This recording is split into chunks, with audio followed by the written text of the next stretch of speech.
So with the conclusion of the Royal Rumble season, and as of recording this video, Raw from last night's Royal Rumble recap, I'm stopping today to make a special video, if you will, of ranking the first half of the 2020's Royal Rumble, going from 2020 to 2 days ago, 2024. Now this will be based off the quality of the Rumble match itself. This is only ranking the men's, by the way, not the whole pay-per-view, and the winner and the things leading up to it and the way it was structured. So let's get started. Easily coming in last place for me is the Royal Rumble from 2022. This match was the pure definition of waiting for something to happen. It never does, and it's just consistently boring. The match was all over the place. Now, I'll admit, it started off strong having AJ Styles as the number one entrant. I thought, personally, that he might have gone wire to wire. That's how much faith I had in him in this match. Then, for the next 20 entrants, nothing interesting happened in my mind. He was eliminated by Madcap Moss. Now, no shade to the guy. I'm sure he had a lot of potential. Hell, he could have held a mid-card title if they give him more of a chance. But to eliminate AJ Styles in a lackluster Royal Rumble, and then we have to get in towards the end where Brock Lesnar earlier in the night had been beaten by Bobby Lashley for the WWE title. Mind you, he was the WWE champion coming into this event. At this point, the WWE champion had never entered into the Royal Rumble unless it was for the title itself. And this just felt like a throwaway Rumble for a terrible upcoming year. Mind you, 2022 has some really bright moments. This was by far one of its darkest. Lesnar did not need to win this Rumble. He didn't need to be a two-time winner. And Shane McMahon was just the return that nobody wanted. He was sweating profusely. He was sweating bullets by the time he got down to the ring. He eliminated Kevin Owens. And then when Brock came out at 30, we all collectively knew he's going to win it. None of us wanted this, hence the reason it comes in at last place. Now, as a point of reference, I really do despise the 22 Rumble, and I honestly would put every other entry on this list miles above that one. That Rumble just purely sucked for me. It was one of the worst I've ever seen. Heading into this list, I really enjoyed all the rest. Coming up next, Royal Rumble 2021, aka the Pandemic Rumble. Now, this was one of those where WWE had to improvise to its core, where they needed to make a Rumble interesting with no crowd. Now, we do have the Thunderdome screens, but still, you need a crowd for something like this. And this is one of those where they did capitalize on it for the better. But in terms of returns, we had two major ones. Kane, where he continued to make records. He was eliminated by Damian Priest, which I thought could have been a star-making moment for Priest. With the benefit of hindsight, he's not buried, but he's also not a main eventer, so there's that. Then there's Christian. Now, with a crowd, that would have got a huge pop, considering it's already in the ring, and a reunion between the two was very heartfelt and beautiful in my mind, because everyone knows I love Edge.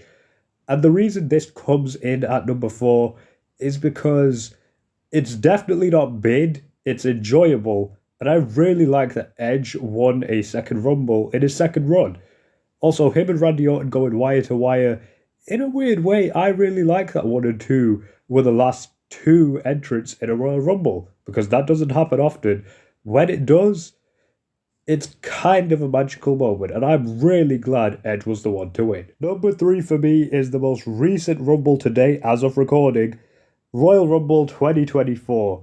This was one of those unique ones where, in my mind, this Rumble honestly didn't need any returns or debuts or legends for that matter.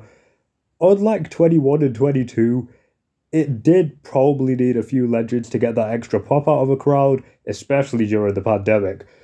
And 22's case, a very boring Rumble.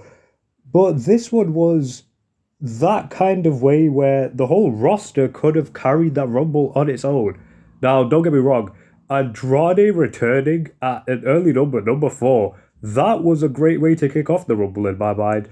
And when we talk about kicking off, The Usos coming in at number one and two might honestly be my favorite first two entrants in any Rumble. That is how you continue a story. Considering it's the first time, I think family members have also been in at one and two. That's a good first time. And speaking of history and story, of course, we're going to talk about Cody's win back to back. How this is something they've done for the first time in 26 years. Mind you, 26 could be a full generation of a wrestling fan. They did this with Stone Cold in 97 and 98. Now, for me, being a fan for 16 years since 2008, this has never happened in my lifetime. To have it happen in my life is very special and very unique.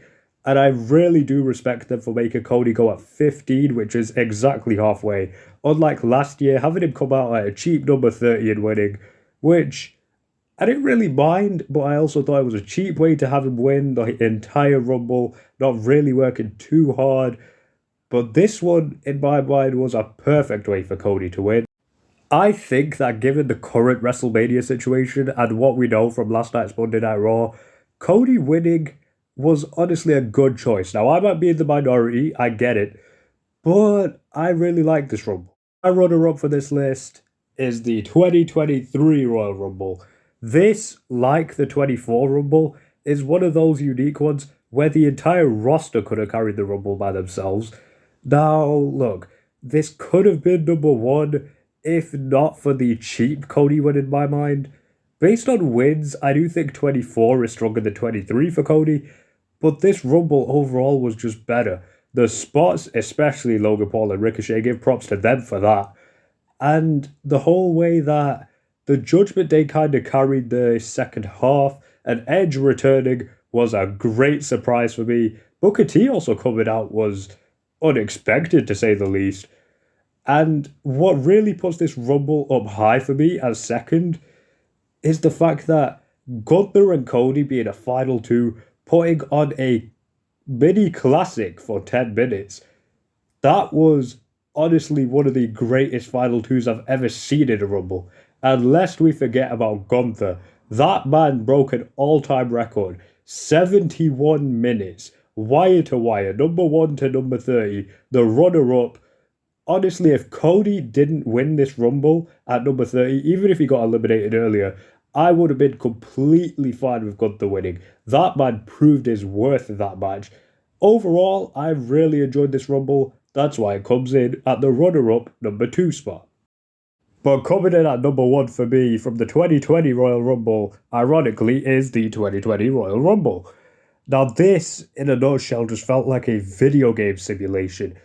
Imagine just playing SmackDown vs. Raw, the OG games, as a, no pun intended, beast of a character and just tossing out people from number 1 all the way to number 30 and just winning. That's what this felt like for the first half. Brock Lesnar, although he was only in the match for 22 minutes, made a star of himself within that time, eliminating people left and right until, although there is Ricochet, until number 16, Drew McIntyre, the future winner of this match, came out. He didn't even land a single hit on Lesnar until, prop it up to Ricochet again, a low blow and Claymore combo took the beast clean out. I read a quote online not too long after this Royal Rumble, and it read perfectly what this match actually was. The fall of Brock Lesnar and the rise of Drew McIntyre. That is what this match is. And again, what does this match rank in my video? Number 1. It's also top 3 favorite Rumbles for me. And why is that? Because of the return of my idol. Edge came back for the first time in 9 years. I'm not afraid to admit, I got teary-eyed seeing it, and I couldn't take my eyes off the screen for a good 5 to 10 minutes. Seeing him spear everyone in the ring, come back in better shape, his interaction with Randy Orton, all of it just made me feel like a kid. Now, having Roman Reigns coming out at a late number, props to WWE for making us think that Reigns could have won and spoiled it all. And then the spear attempt into a Claymore, beautiful. And the way Drew tossed him over and won, chef's kiss. Great Rumble, great way to start the whole decade of 2020. That's why it's number 1 on my list.